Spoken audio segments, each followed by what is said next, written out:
हाँ जी, नमस्कार, राधे राधे, जय श्री कृष्ण। कैसे हैं सब लोग? बढ़िया, मजे में, आनंद में चलिए। ईश्वर आप सबको हमेशा आनंद में रखें, खूब मजे में, खूब स्वाध्याय, खूब अध्ययन करें।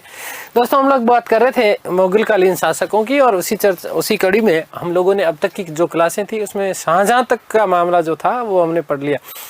आज की जो क्लास है वो विशेष रूप से समर्पित है शाहजहां को। शाहजहां तो लिखते क्या है उसको? शाहजहां, वस्तुतः बोलते शाहजहां। ठीक है, तो शाहजहां के यदि किस प्रकार से क्या क्या षड्यंत्र हुए, दावर बख्श की हमने बात की, उधर से शहरयार की हमने बात की। ठीक है, तो इन दोनों को मार मूर करके क्या बन जाता है? शासक बन जाता है। शाहजहां के शासनकाल की यदि हम समय की बात करते हैं तो 1627 से लेकर के 1658 ईस्वी तक का जो शासनकाल है वो किसका है? शाहजहां का है। तो 1627 ईस्वी से लेकर के 1657 ईस्वी। ठीक है, 1658 ईस्वी, 1658। ठीक है, 1658 ईस्वी तक का जो शासनकाल का समय है वो किसका है? शाहजहां का। चलिए, इसके प्रारंभिक जीवन के बारे में हम लोग बात करते हैं। शाहजहां के जन्म की यदि हम बात करते हैं तो शाहजहां का जन्म हुआ 5 जनवरी 1592 ईस्वी को, और शाहजहां का जो जन्म हुआ था वो हुआ था लाहौर में। कहां पर हुआ था? लाहौर में। पिता का नाम जहांगीर, माता का नाम जगत गोसाई, मोटा राजा उदय सिंह की पुत्री थी, जोधाबाई के नाम से विख्यात थी। शाहजहां का जो बचपन का नाम था वो बचपन का नाम रखा था खुर्रम। क्या नाम रखा गया? खुर्रम। और खुर्रम का शाब्दिक अर्थ होता है खुशियां देने वाला, ऐसा बालक जो खुशियां देता हो, इसीलिए इसका नाम क्या रखा गया? खुर्रम रखा गया। खुर्रम का लालन पालन पोषण दादी सुल्ताना बेगम के द्वारा किया गया था, और अकबर को बहुत प्रिय हुआ करता था। कौन? खुर्रम। पोते के रूप में यदि हम बात करें तो अकबर को सबसे ज्यादा प्रिय हुआ करता था। कौन? खुर्रम। ठीक है ना। तो अकबर के सबसे ज्यादा समीप कौन था पोत्रों में? तो ध्यान रखना, खुर्रम था। ठीक है ना। अब आगे की बात करें तो पत्नी की आपको पता ही है, पत्नी का नाम अर्जुमंद बानो बेगम, जो कि आगे चलकर के मुमताज महल के नाम से प्रसिद्ध हुई। शाहजहां के 14वें बच्चे को जन्म देते समय 1631 ईस्वी में मुमताज महल की क्या हो जाती है? मृत्यु हो जाती है। और इसी मुमताज महल की याद में शाहजहां ने ताजमहल का निर्माण करवाया। लगभग 22 साल लगे उस ताजमहल को बनने में। आगे जब मुगल कालीन स्थापत्य कला की हम लोग चर्चा करेंगे तब इसको और विशेष रूप से बात करेंगे। अब आपसे प्रश्न एक पूछा जाता है। प्रश्न क्या पूछा जाता है? प्रश्न आपसे यह पूछा जाता है कि शाहजहां का अंतिम जीवन कैसे व्यतीत हुआ। तो देखिएगा, आगे अभी मैं उत्तराधिकार संघर्ष आप लोगों को पढ़ाऊंगा, तो उसमें एक तो विशेष रूप से ध्यान रखना है कि शाहजहां मुगल काल में एकमात्र ऐसा शासक है जिसने अंतिम दिन अपने जेल में बिताए, पहली बात। और दूसरी चीज क्या कि वस्तुतः जब ये जेल में था तो उस समय उसने मुसम्मन बुर्ज में इसको कैद कर लिया गया था,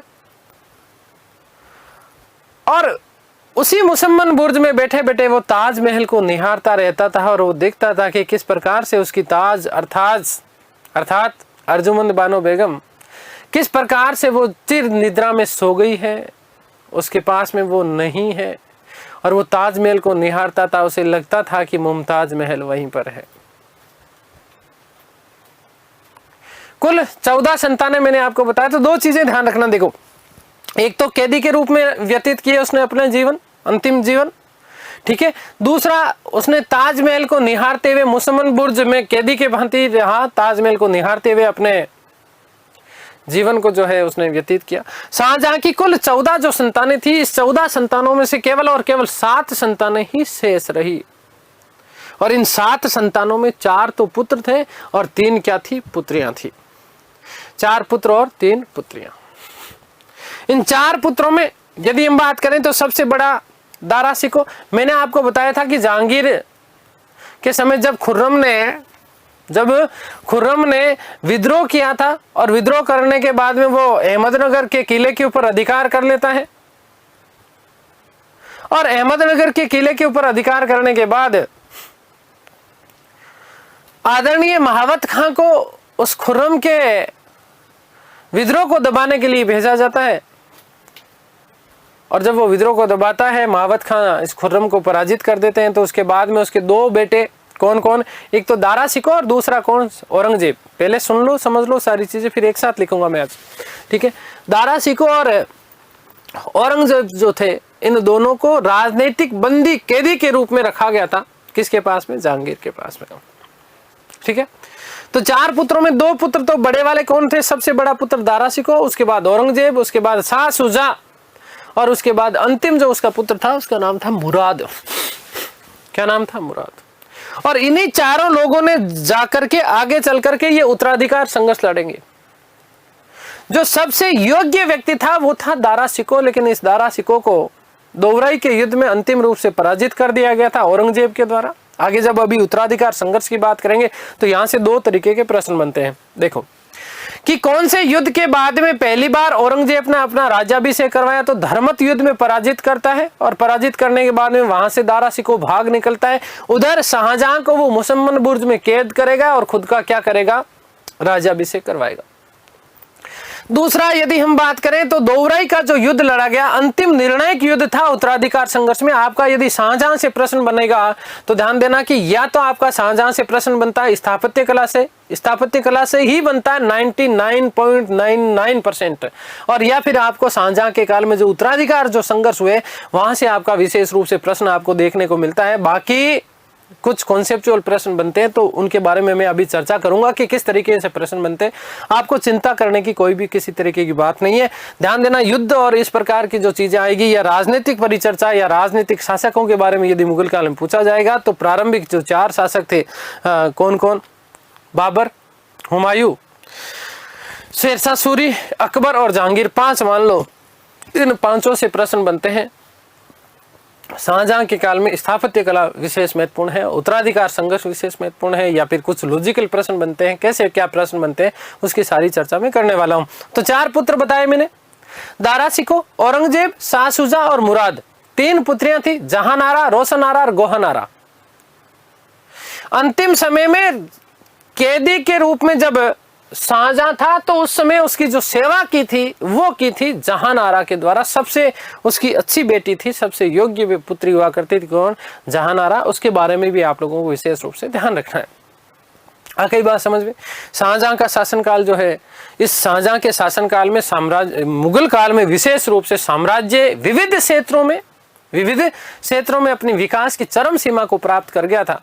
और इसी कारण इस शाहजहां के काल को मुगल काल का या मध्यकालीन भारत का स्वर्णिम युग कहा जाता है। ये बात ध्यान रखना।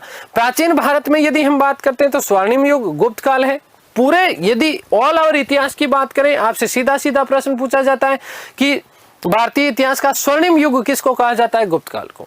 मध्यकालीन भारत में यदि पूछ लिया जाए तो शाहजहां का जो काल है वो जो है मध्यकालीन भारत का स्वर्णिम युग है, या फिर मुगल काल का स्वर्णिम युग, यदि सीधा सीधा आपसे प्रश्न, क्योंकि प्रश्न जब पूछा जाता है, परीक्षक जब आपसे पूछता है तो विशेष रूप से उसकी जो है शब्द ही परिवर्तित होते हैं ना, शब्दों के माध्यम से वो आपको उलझाने का प्रयत्न करता है। तो परीक्षाएं आपके नजदीक हैं, आपको उलझना नहीं है, ठीक है। तो ध्यान देना कि मध्यकालीन भारत में शाहजहां आएगा, मुगल काल में यदि पूछ लिया जाए तो भी शाहजहां आएगा। यदि व्यक्तिगत रूप से पूछ लिया जाए, ठीक है, तो उस स्थिति में ध्यान रखना, जैसे संगीत का स्वर्णिम युग आपसे पूछ लिया जाए मुगल काल के दौरान तो मोहम्मद शाह रंगीला और अकबर। कौन? मोहम्मद शाह रंगीला और अकबर।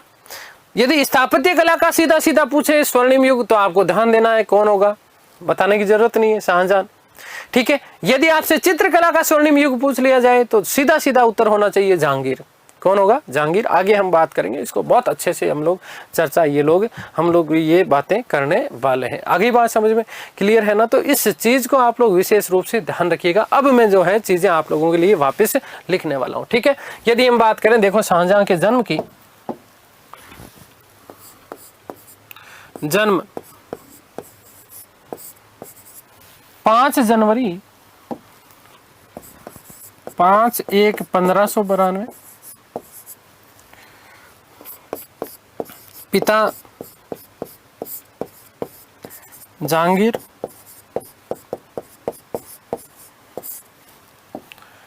बात करें माता की,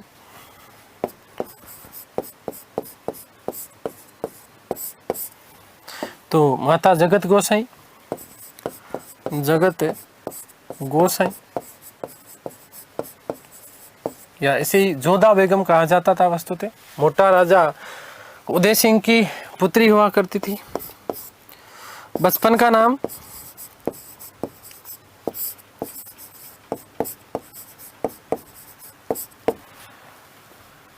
नाम था खुर्रम। क्या नाम था? खुर्रम। और खुर्रम का शाब्दिक अर्थ होता है खुशियां देने वाला।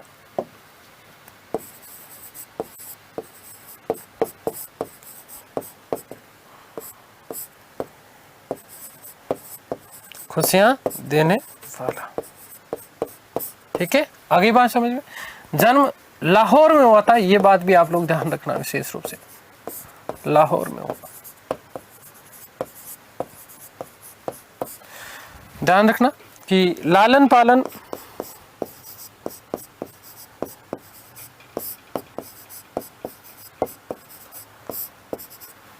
सुल्ताना बेगम,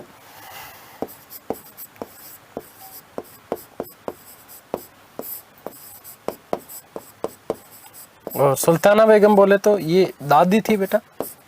ठीक है, ध्यान रखना कि अकबर को सबसे अधिक प्रिय था, अकबर को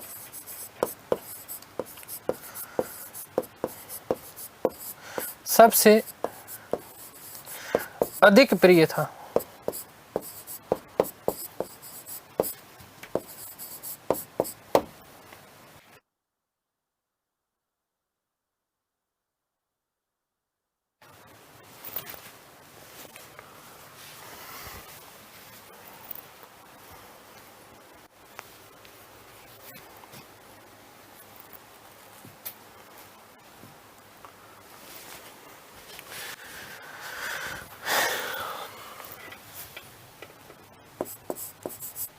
बात कर लेते हैं पत्नी की। तो पत्नी ध्यान रखना, अर्जुमंद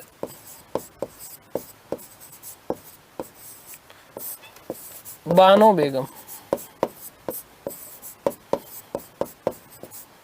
और यही अर्जुमंद बानो बेगम मुमताज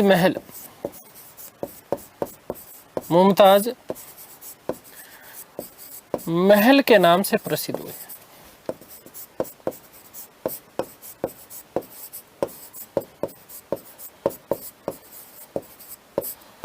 ठीक है, किसके नाम से? मुमताज महल के नाम से प्रसिद्ध हुई। ध्यान रखना कि मुमताज की मृत्यु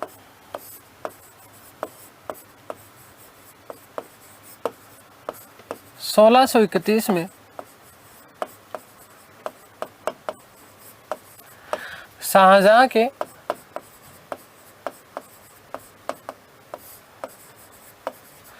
चौदहवें बच्चे को, मात्र 14वां बच्चा ही था,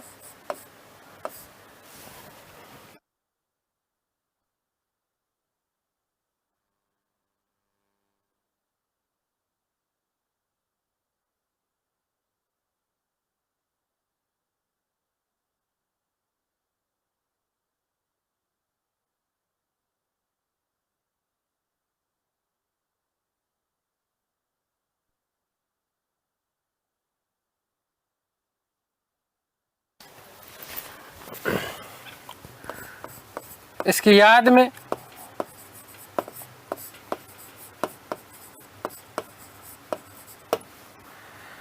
शाहजहां ने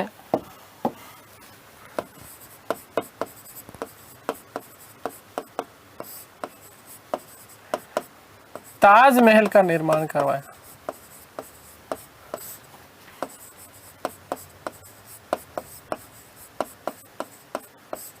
ठीक है, मोस्ट इंपोर्टेंट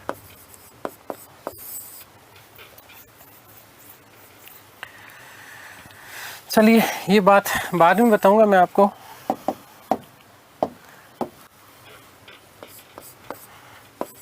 कुल 14 बच्चों में से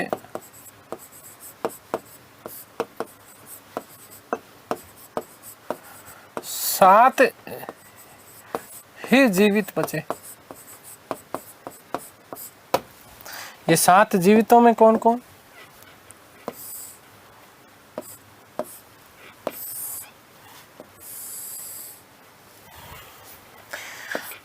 चार पुत्र हैं, 4 पुत्र हैं और 3 पुत्रियां हैं।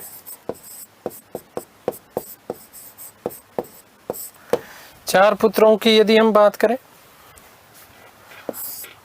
तो दारा शिको,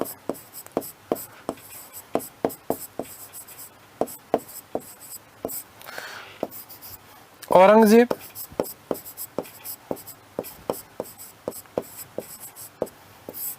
शाह शुजा,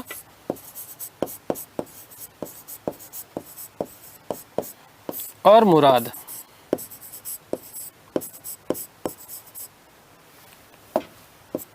ठीक है, कौन है? मुराद। इसी दारा शिकोह को इतिहासकार हुए लेनपुल। कौन हुए? लेनपुल। उन लेनपुल ने दारा शिकोह को मध्यकालीन भारत का लघु अकबर कहा है। क्या कहा है? लघु अकबर कहा है। और इन चारों लोगों के बीच में उत्तराधिकार संघर्ष हुआ। ध्यान रखना, उत्तराधिकार संघर्ष हुआ। इतना बड़ा उत्तराधिकार संघर्ष मुगल काल में पहली बार देखने को मिल रहा है। आगे बात समझ में। और इस उत्तराधिकार संघर्ष में औरंगजेब ने षड्यंत्र करे, राजनीतियां की, किस प्रकार से क्या किया आगे बात करेंगे। ठीक है, 3 पुत्रियों की बात करते हैं। तो सबसे बड़ी पुत्री थी जिसका नाम था जहानारा। नंबर 2 पुत्री थी जिसका नाम था रोशन आरा। और इससे जो छोटी पुत्री थी उसका नाम था गोहन आरा। कौन थी? गोहन आरा। ठीक है, कुल ये 7 संतानें थी। 14 में से 7 शेष बची। 14वें बच्चे को जन्म देते समय मृत्यु हो गई किसकी? मुमताज महल की। वस्तुतः बुरहानपुर में इसकी क्या होती है? मृत्यु होती है। ये चीज भी आप लोग विशेष रूप से ध्यान रखना। ठीक है, 7 ही जीवित बचे। इन शाहजहां ने इसकी स्मृति में ताजमहल का निर्माण करवाया। 1631 में प्रारंभ हुआ, 1653 में जाकर के जो है इसका क्या होगा? पूर्ण होगा। आगे बात समझ क्लियर है? चलिए,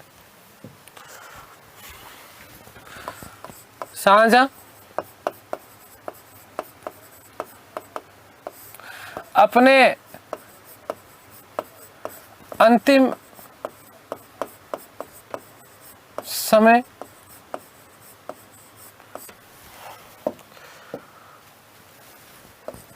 मुसम्मन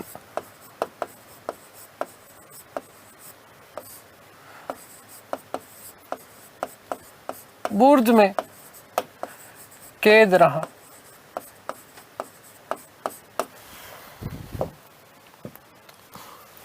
अपना अंतिम समय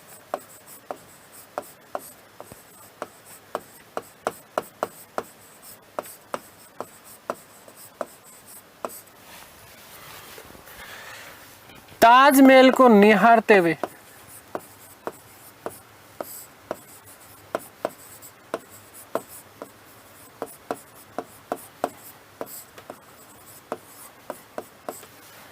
व्यतीत किया। ठीक है, आगे बात समझ। और ऐसा करने वाला, कैद में रहने वाला, जेल में रहने वाला प्रथम मुगल शासक था। प्रथम मुगल शासक था। 8 साल तक कैद में रहा, 58 से लेकर के 66। ठीक है ना।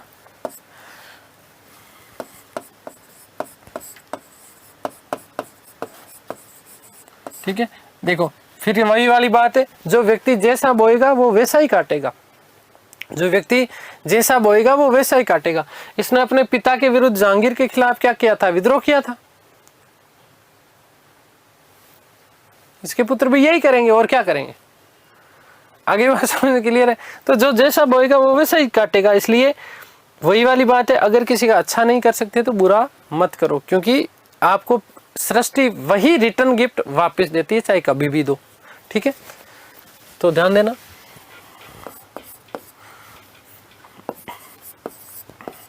कि मुगल काल में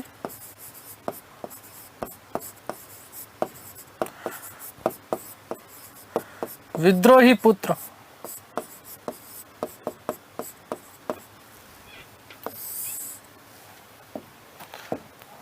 इधर लिख रहा हूं मैं अकबर,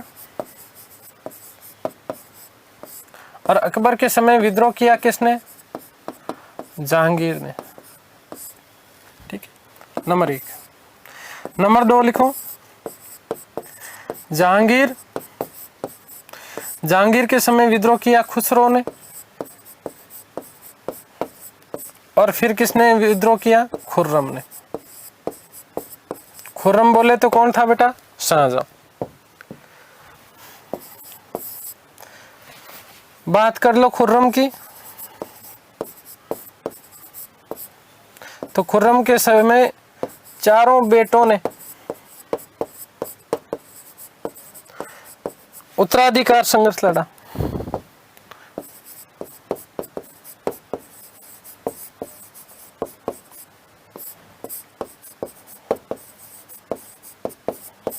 ठीक है, और औरंगजेब ने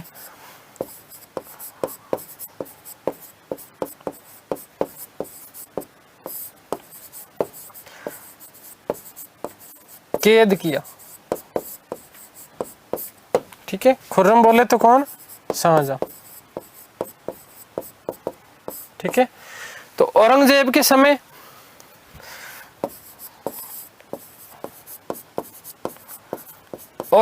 समय किसने विद्रोह किया भाई? औरंगजेब के समय विद्रोह किया अकबर ने। अकबर के समय प्रारंभ हुआ और अकबर पे खत्म हुआ। आप लोगों के दिमाग में, कई लोगों को समझ में आ रहा होगा, दिमाग में आ रहा होगा कि गुरुजी यहाँ अकबर था तो वापस यहाँ अकबर कैसे आया? आ रहा है ना? मेरे इनके भी आ रहा है, महेंद्र जी के भी, है ना? तो औरंगजेब का पुत्र था। ठीक है, औरंगजेब का पुत्र था जिसका नाम क्या था? अकबर। ठीक है ना, शहजादा अकबर। ठीक है, तो यहाँ पे भी एक अकबर है। आगे बात समझ में? तो शहजादा अकबर, शहजादा अकबर, आ गई बात समझ में? ये कुल विशेष लोग थे जिन्होंने मुगल काल के दौरान यहाँ पर क्या किए हैं? विद्रोह किए। ठीक है,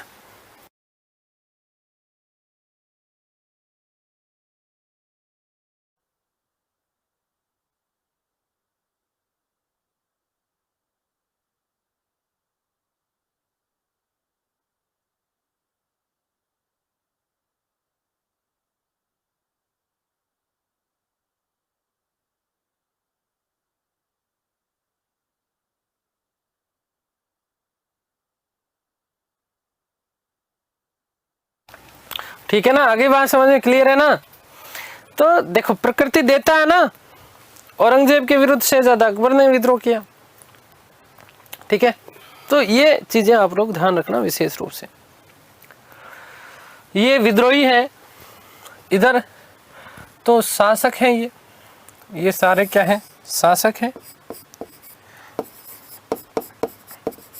और इधर सामने मैंने क्या लिख दिए हैं? पुत्र लिख दिए। इधर सामने क्या है? पुत्र लिख दिए। आगे बात समझ क्लियर है? चलिए आगे चलते हैं।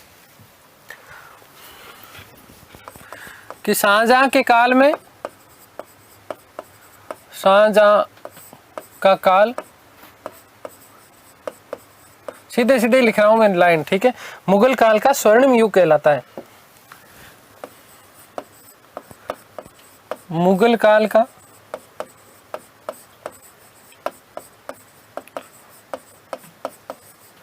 स्वर्णिम युग कहलाता है।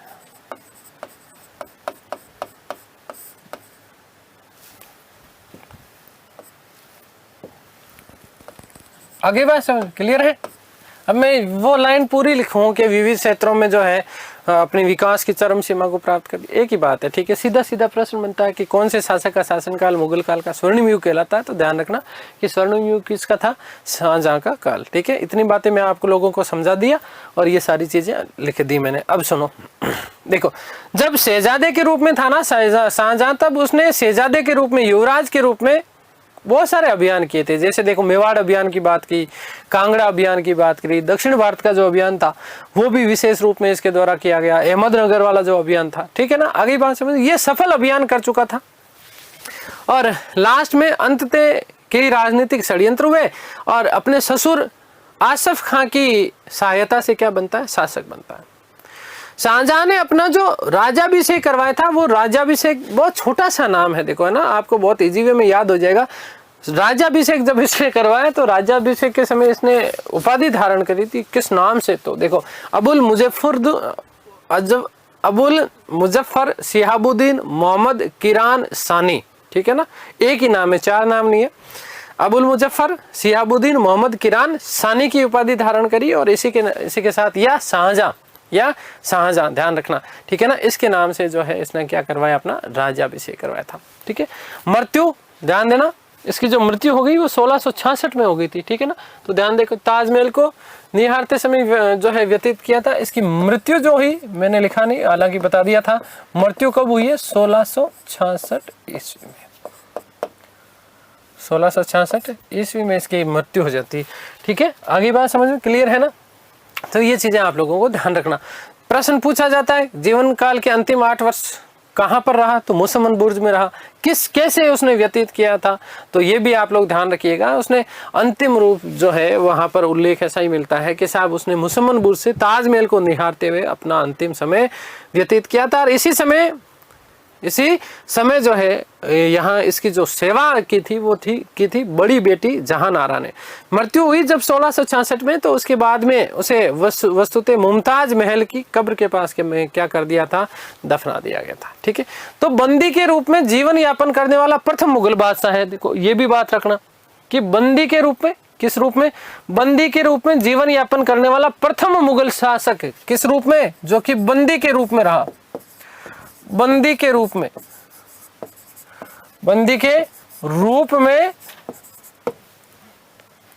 जीवन यापन, ठीक है।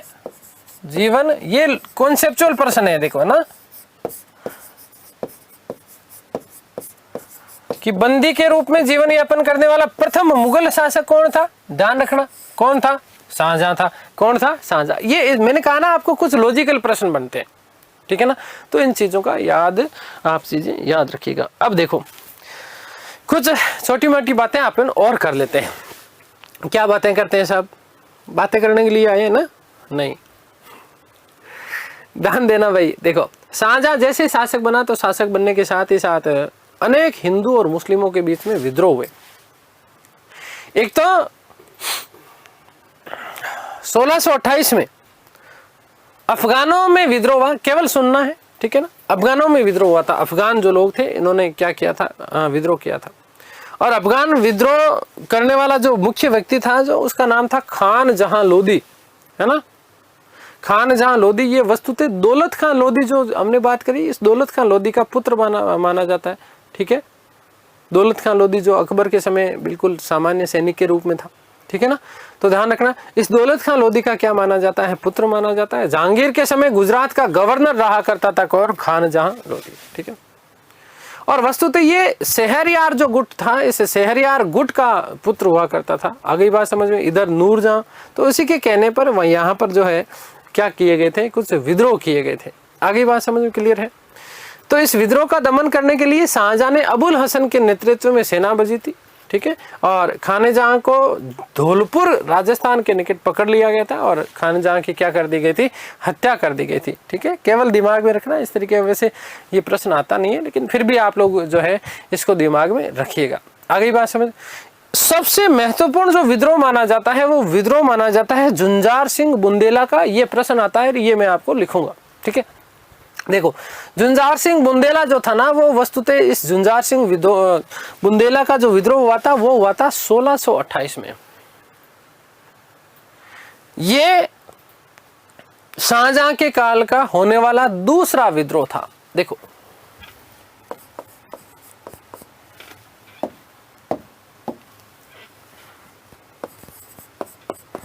शाहजहांकालीन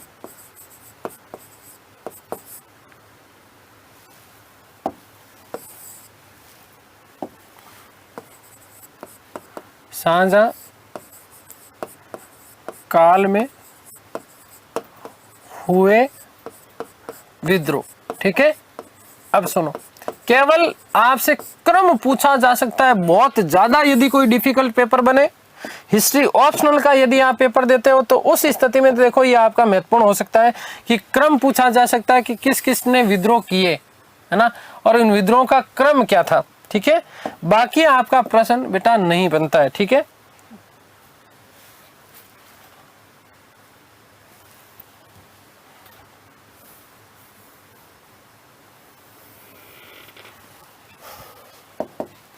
देखो नंबर 1 यहीं पर लिख रहा हूं,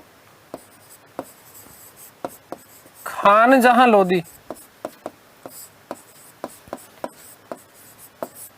का विद्रोह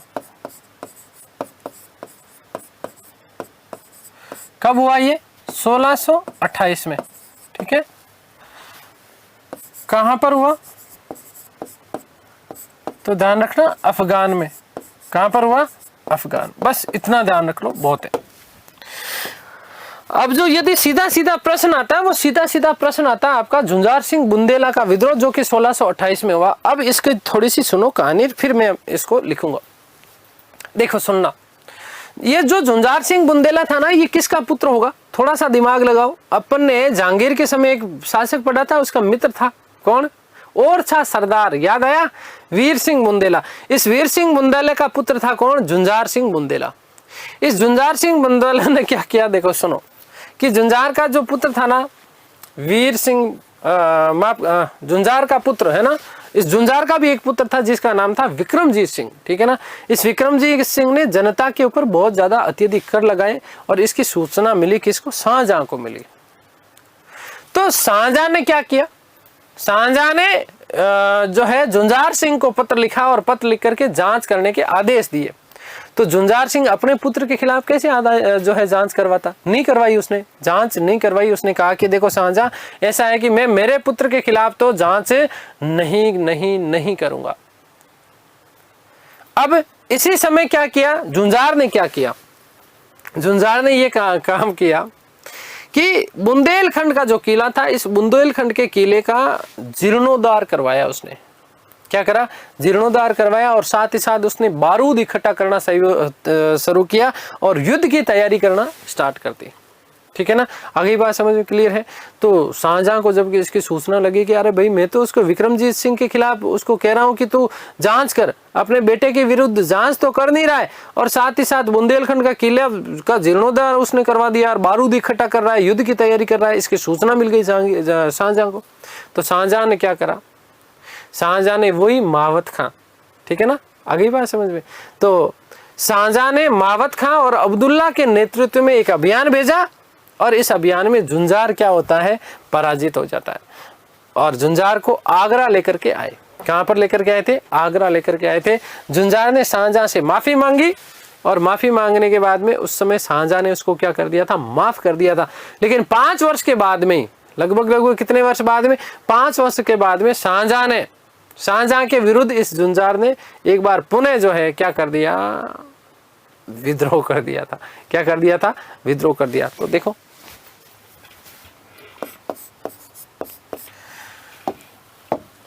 झुंझार सिंह बुंदेला, झुंझार सिंह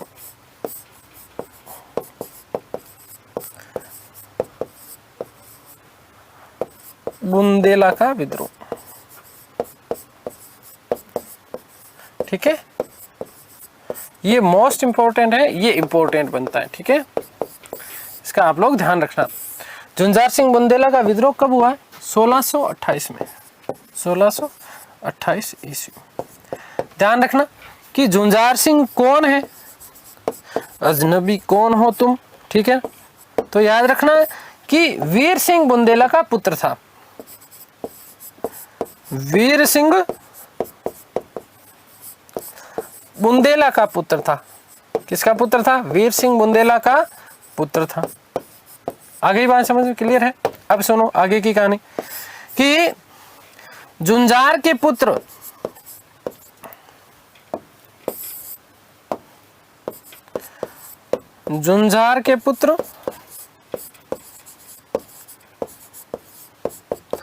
पुत्र का नाम क्या था? विक्रमजीत सिंह। विक्रमजीत सिंह।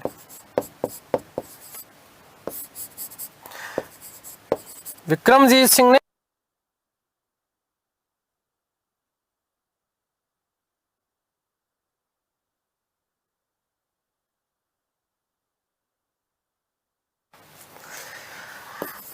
जनता पर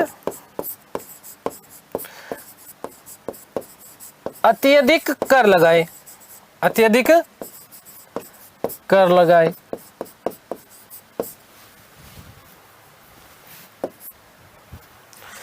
शाहजहां ने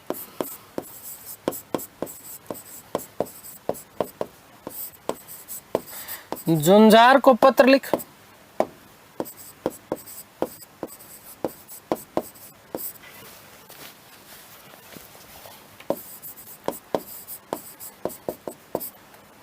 के क्या दिया?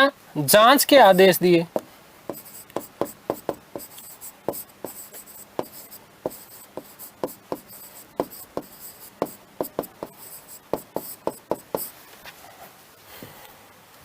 अब जांच के आदेश दिए तो क्या हुआ?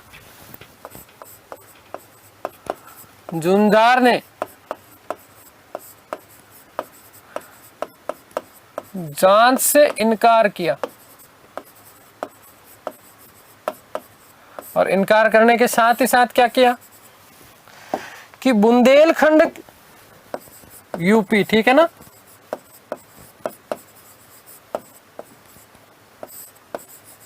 के किले का जीर्णोद्धार करवाया। ठीक है, जीर्णोद्धार करवाया और साथ ही साथ युद्ध की तैयारी की।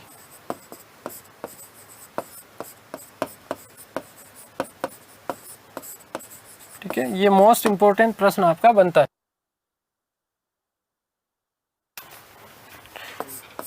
तो शाहजहां ने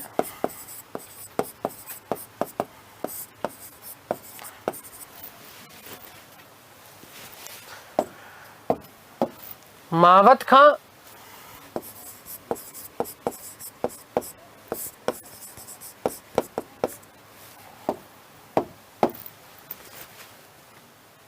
वे अब्दुल्ला के नेतृत्व में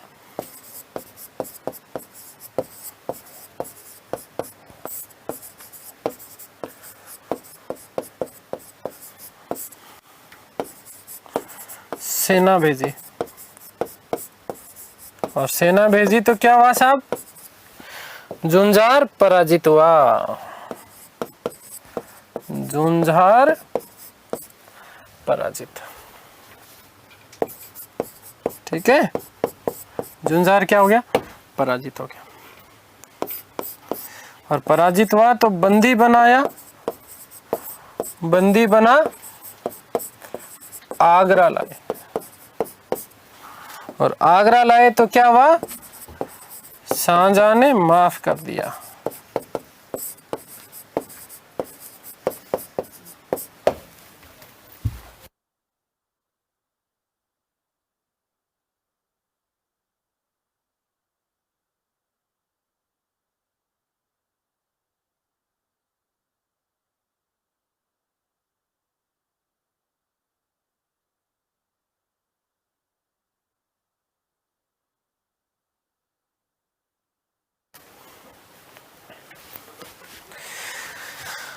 आगे बात समझ में क्लियर है?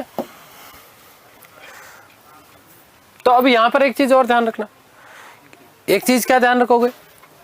मोस्ट इंपोर्टेंट बात, अब यहां पर शाहजहां ने माफ कर दिया, लेकिन जुंजार ने शाहजहां से के लगभग 5 वर्ष बाद में एक बार पुनः शाहजहां के विरुद्ध क्या कर दिया था? विद्रोह कर दिया 1634-35 में। 1634 34 के आसपास जो है शाहजहां के विरुद्ध एक बार पुनः जो है क्या कर दिया, उसने विद्रोह कर दिया। अब देखो विद्रोह के पीछे कारण क्या था। जुंजार ने दक्षिण भारत में और सा लौट दक्षिण भारत भेज दिया था, किसको, जुंजार सिंह को, ठीक है। अब माफ करने के बाद में कहां पर भेज दिया, दक्षिण भारत में उसको तैनात कर दिया कि तू ऐसे कर, यहाँ रहे ही नहीं, यहाँ रहेगा तो मुझे पता तू विद्रोह करेगा। तो शाहजहां ने इसको कहां भेज दिया, दक्षिण भारत में भेज दिया। तो दक्षिण भारत से ओरछा वापस आता है जुंजार 5 साल बाद में। कितने साल, लगभग 5 से 6 सालों के बाद में क्या आता है, वापस आता है। और वापस आने के बाद में उसने क्या किया, गोंडवाना, याद है ना दुर्गावती वाला, गोंडवाना मध्य प्रदेश का एक शासक था जिसका नाम था प्रेम नारायण। क्या नाम था, इस प्रेम नारायण के ऊपर इसने क्या किया, आक्रमण किया। और आक्रमण करने के साथ ही साथ अतुल्य धन संपदा लूटी और प्रेम नारायण को उसने क्या करा, मार डाला। और इसकी सूचना जब शाहजहां को मिलती है तो शाहजहां ने जुंजार को 10 लाख रुपए शाही खजाने में जमा कराने का आदेश दिया था। आई बात समझ में, आई बात समझ में। चलिए, तो 10 लाख रुपए शाहजहां ने कहा कि एक काम कर, कोई नहीं, मार दिया तूने, कोई दिक्कत नहीं, 10 लाख रुपए जमा करवा, कहा, शाही खजाने में। और जुंजार ने क्या कर दिया, मना कर दिया। अब शाहजहां ने औरंगजेब को जो है, किसको, औरंगजेब को आक्रमण के ऊपर भेजा, कहा जा भाई जुंजार का दमन कर। और 1635 ईस्वी में लगभग औरंगजेब के आगमन की जब सूचना मिली, किसको, जुंजार और उसके पुत्र विक्रमजीत सिंह को, तो गोंडवाना के जो जंगल हुआ करते थे, इन गोंडवाना के जंगलों में दोनों के दोनों पिता और पुत्र भाग छूटे। अंततः जैसे कैसे ढूंढ करके औरंगजेब ने दोनों को मार दिया। और मारने के बाद में विद्रोह क्या हो गया था, समाप्त हो गया था। क्या हो गया, समाप्त हो गया था। तो देखिएगा कि जुंजार ने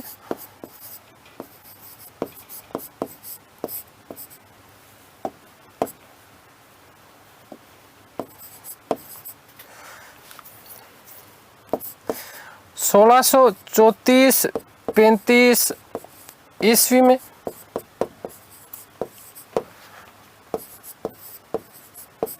पुनः विद्रोह किया।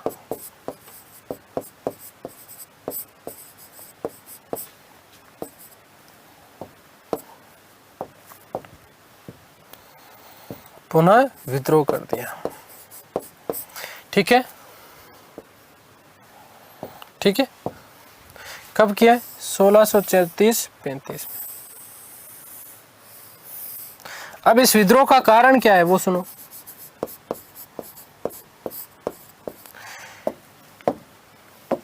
कि जुंजार ने गोंडवाना पर आक्रमण किया।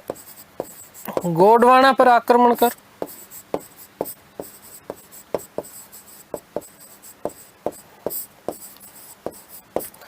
गोंडवाना पर आक्रमण कर वहां के शासक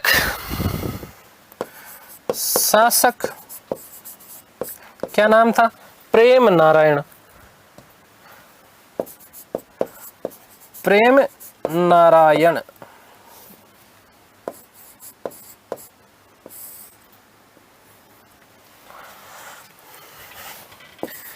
को मार डाला व अतुल्य धन संपदा लूटी। अतुल्य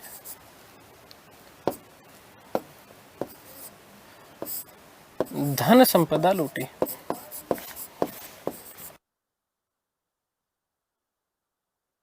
ठीक है। शाहजहां ने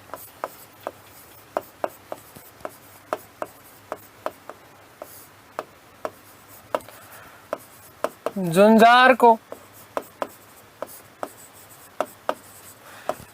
10 लाख रुपए शाही खजाने में जमा कराने का आदेश दिया। शाही खजाने में जमा कराने का आदेश,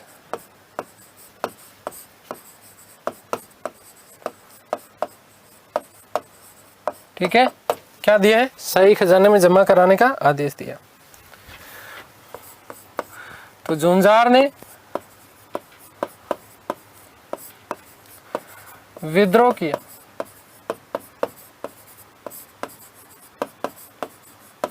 ठीक शाहजहां ने औरंगजेब को, शाहजहां ने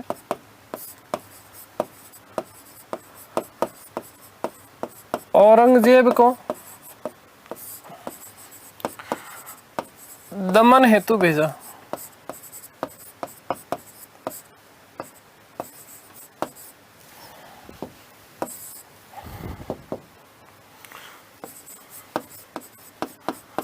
ठीक है, और सीधे सीधे लिख रहा हूं कि औरंगजेब ने जूंझार वे विक्रमजीत सिंह, वे विक्रमजीत सिंह की हत्या गोडवाना के जंगलों में कर दी।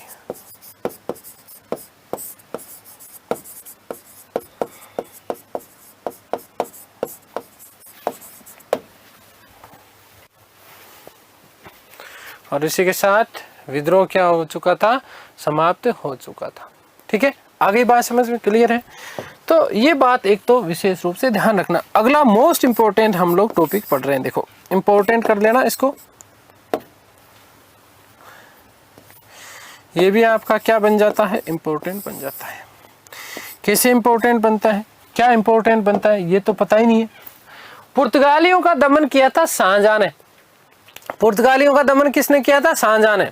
कारण क्या था, देखो कि ये जो पुर्तगाली थे, ये पुर्तगाली भारत के पश्चिमी तटों के ऊपर क्या करा करते थे, व्यापार करते थे। ठीक है, और बाद में इनका व्यापार जो है वो बंगाल तक फैल गया। पश्चिम तट से कहां, बंगाल, पूर्व की तरफ।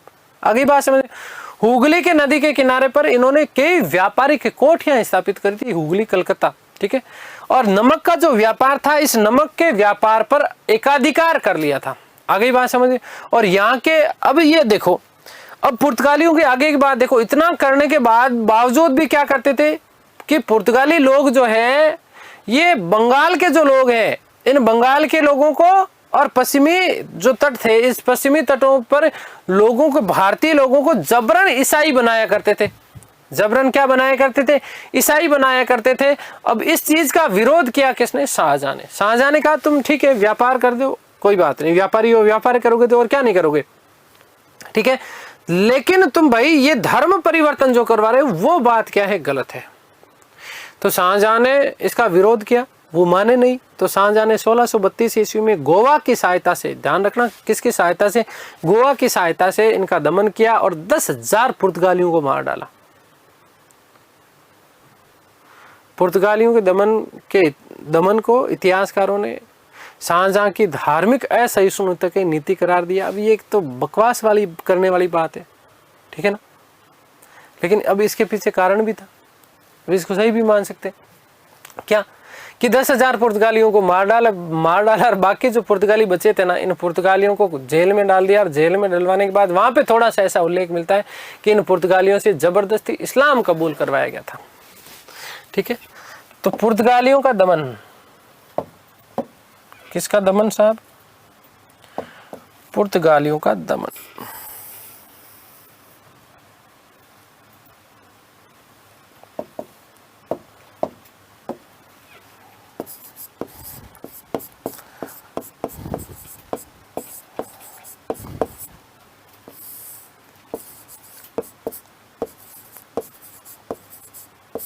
पुर्तगालियों का क्या किया गया, दमन किया गया। ठीक है, और ये कब, 1632 ईस्वी।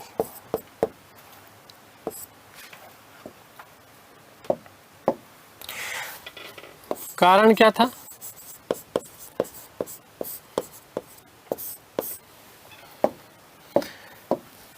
कि पुर्तगाली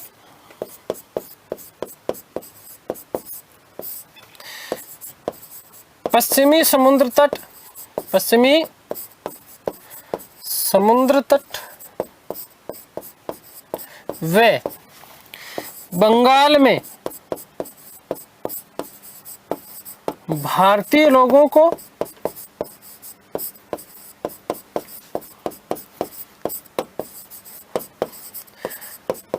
जबरन ईसाई बना रहे थे।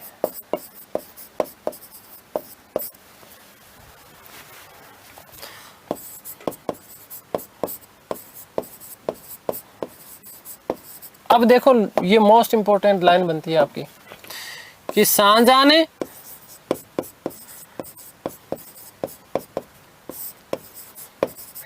गोवा की सहायता से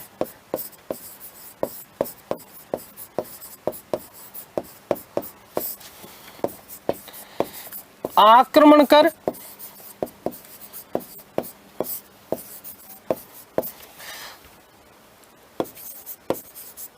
दमन किया।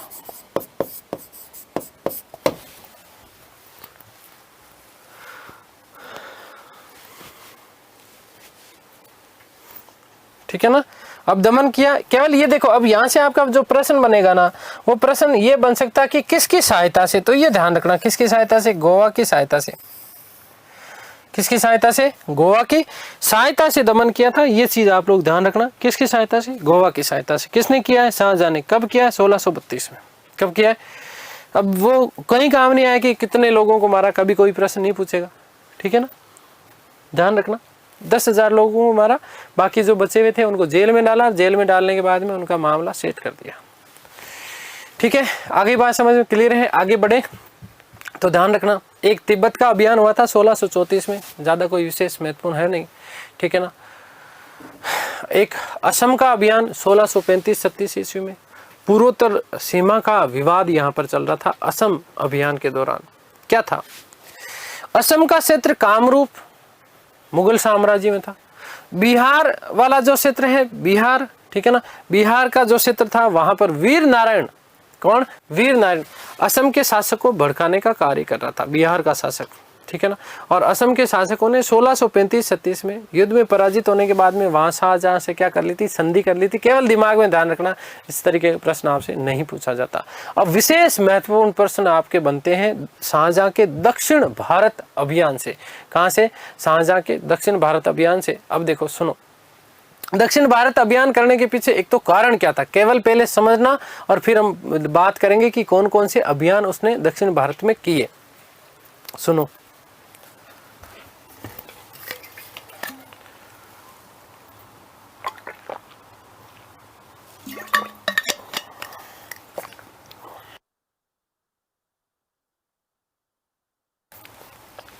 सुनना, इसको समझना बहुत महत्वपूर्ण है ना, क्योंकि यहां से अभी हमें कोहिनूर हीरा भी मिलेगा। ये आपके महत्वपूर्ण है।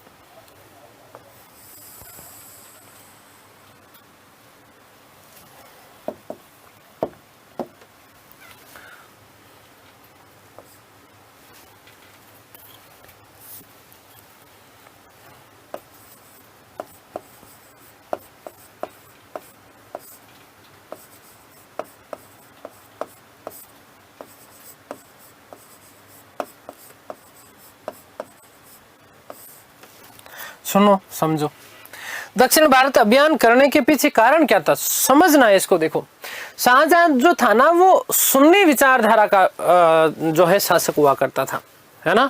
जबकि दक्षिण भारत के जो लोग थे वहां पर जो वस्तु थे मुस्लिम, विशेष रूप से वो शिया विचारधारा के थे। और आप लोगों को पता है कि शिया और सुन्नी इन दोनों में हमेशा ही वैचारिक मतभेद रहा, ठीक है ना, ये आपस में हमेशा ही लड़ा करते थे। तो अब शाहजहां चाहता है कि मैं ये जो शिया संप्रदाय के लोग जो हैं दक्षिण भारत में, इन दक्षिण भारत के शिया संप्रदाय के लोगों को मैं मेरे क्या कर लूं, अधीन कर लूं। आगे बात समझ क्लियर होगी ना बात। तो इसलिए वो शिया लोगों को अपने अधीन करना चाहता था। देखो कारण क्या था, पहली बात, दक्षिण भारत अभियान का कारण क्या है, पहला सुनो, मोस्ट इंपॉर्टेंट, कि शिया संप्रदाय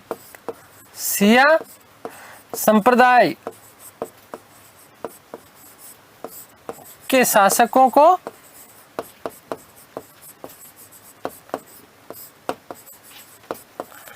अपने अधीन करना, अपने अधीन करना। क्योंकि स्वयं क्या था, स्वयं शाहजहां जो था वो क्या था, सुन्नी था। आगे बात समझ क्लियर है। अब सुनो, शाहजहां के जो विद्रोही थे जितने भी, पहला कारण तो मैंने आपको ये बता दिया। दूसरा कारण क्या, कि देखो शाहजहां के जितने भी विद्रोही थे ना, वो जाकर के सब दक्षिण भारत में घुट जाते थे। जिस जिसने विद्रोह किया दक्षिण भारत में गए। तो इसके काल में, शाहजहां के शासनकाल में, दक्षिण भारत उसके विद्रोहियों की शरण स्थली के रूप में था और इसलिए इसका दमन करना बहुत ज्यादा क्या हो गया था, आवश्यक हो गया था। तो देखो नंबर 2, दूसरा कारण क्या, ये अच्छा प्रश्न बनता है, यहां से लो, ठीक है, कि शाहजहां के विद्रोही दक्षिण भारत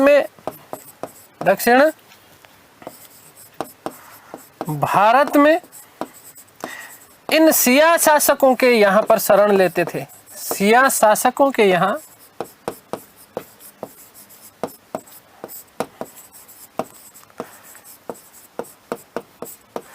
शरण लेते थे, ठीक है। और अतः दक्षिण भारत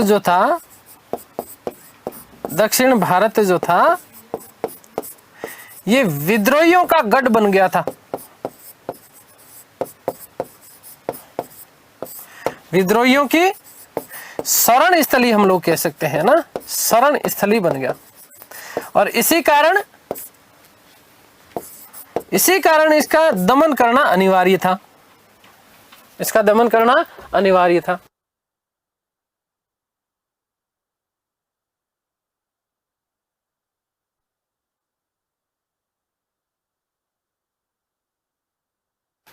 आगे बात समझ में क्लियर है।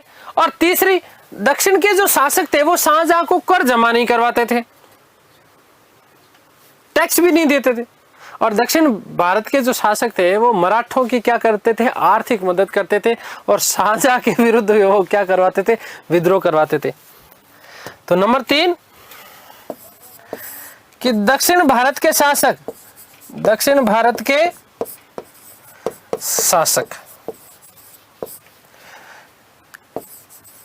कर जमा नहीं करवाते थे, कर जमा नहीं करवाते थे।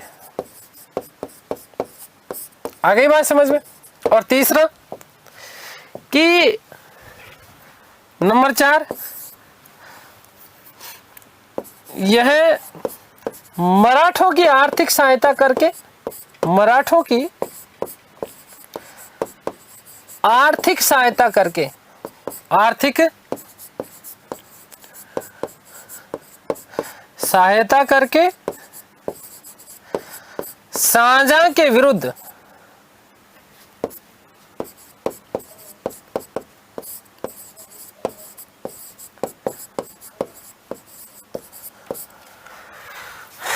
विद्रोह करवाते थे।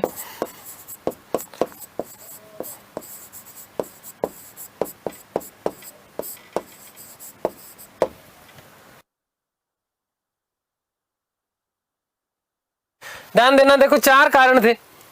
एक तो शिया संप्रदाय के शासकों को अपने अधीन करना चाहता था। दूसरा, शाहजहां के विद्रोही जो थे वो दक्षिण भारत में शिया शासकों की यहाँ पे शरण लेते थे और दक्षिण भारत जो था वो विद्रोहियों की शरण स्थली बन गया था। दक्षिण भारत के शासक जो है वो कर जमा नहीं करवाते थे, टैक्स नहीं देते थे और ये मराठों को क्या करते थे, आर्थिक सहायता देकर के शाहजहां के विरुद्ध क्या करवाते थे, विद्रोह करवाते थे। तो इसीलिए जो है वो क्या करना चाहता था, इनका दमन करना चाहता था। और एक मोस्ट इंपोर्टेंट बात और क्या, कि दक्षिण भारत के जो शासक थे वो ईरान के शाह के पक्ष में थे। किसके? ईरान के शाह के पक्ष में हुआ करते थे और ईरान का शाह और मुगलों के संबंध ठीक नहीं थे। अब पक्ष में होने के पीछे कारण क्या था, देखो बहुत लॉजिकल और कॉन्सेप्चुअल बातें बता रहा हूं। क्योंकि दक्षिण भारत में जब मलिक अंबर की मृत्यु हो गई तो इस मलिक अंबर की मृत्यु के बाद में कोई भी ऐसा सशक्त शासक था नहीं दक्षिण भारत में जो इन मुगलों का प्रतिरोध कर सके। तो इसलिए वो ईरान का जो शाह था, ईरान का जो शासक था, उसके पक्ष में हो गए थे ताकि वहां से सहायता भी मिलती रहे और इसीलिए जो है ये क्या करते रहे, विद्रोह करते रहे। कि दक्षिण भारत के शासक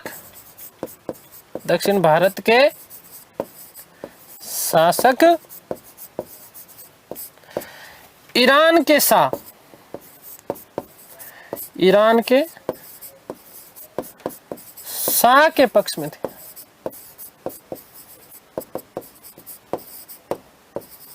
ठीक है, तो ये बड़े प्रमुख कारण थे दक्षिण भारत अभियान के। अगली जो हमारी कक्षा होने वाली है उसमें हम बात करेंगे। देखो, पक्ष में होने के पीछे कारण भी बता दिया मैंने, याद रखना कि मलिक अमर की मृत्यु हो गई थी, उसके बाद में कोई सशक्त व्यक्ति था ही ना, अब नहीं था तो उस स्थिति में क्या करें। ईरान के वहां पर पक्ष और शिया और सुन्नी तो वैसे ही एक दूसरे के कट्टर होते थे, तो इस कारण जो है वो ईरान के शाह के वो क्या हुआ करते थे, पक्ष में हुआ करते थे। ये 5 कारण है ना, चाहे आप मेंस में पूछा जा सकता है, चाहे प्रीलिम्स में पूछा जा सकता है, और चाहे आपका कोई भी एग्जाम दो तो इस तरीके का प्रश्न आपसे पूछा जा सकता है। ठीक है, मेरा प्रयास यही रहेगा कि जहां से आपके मुख्य रूप से प्रश्न बनते हैं उस पार्ट को बहुत अच्छे से अपन लोग कवर करें, और अब तक यही करते आए हैं। ठीक है, तो उम्मीद करता हूँ सारी चीज़ें आप लोगों को समझ में आई होगी। ईश्वर से प्रार्थना करता हूँ कि आप सब स्वस्थ रहो, मस्त रहो, तंदुरुस्त, आह्लादित और प्रसन्नचित रहो। इस सृष्टि की संपूर्ण खुशियाँ आपको और आपके परिवार को मिले। आप लोग जल्द से जल्द सफल हो, ये मेरी आपके लिए मने कामनाएं, ईश्वर से यही कामना करता हूँ। ठीक है ना, मिलते हैं हमारी अगली कक्षा में, तब तक के लिए सभी को धन्यवाद, नमस्कार, थैंक यू सो मच।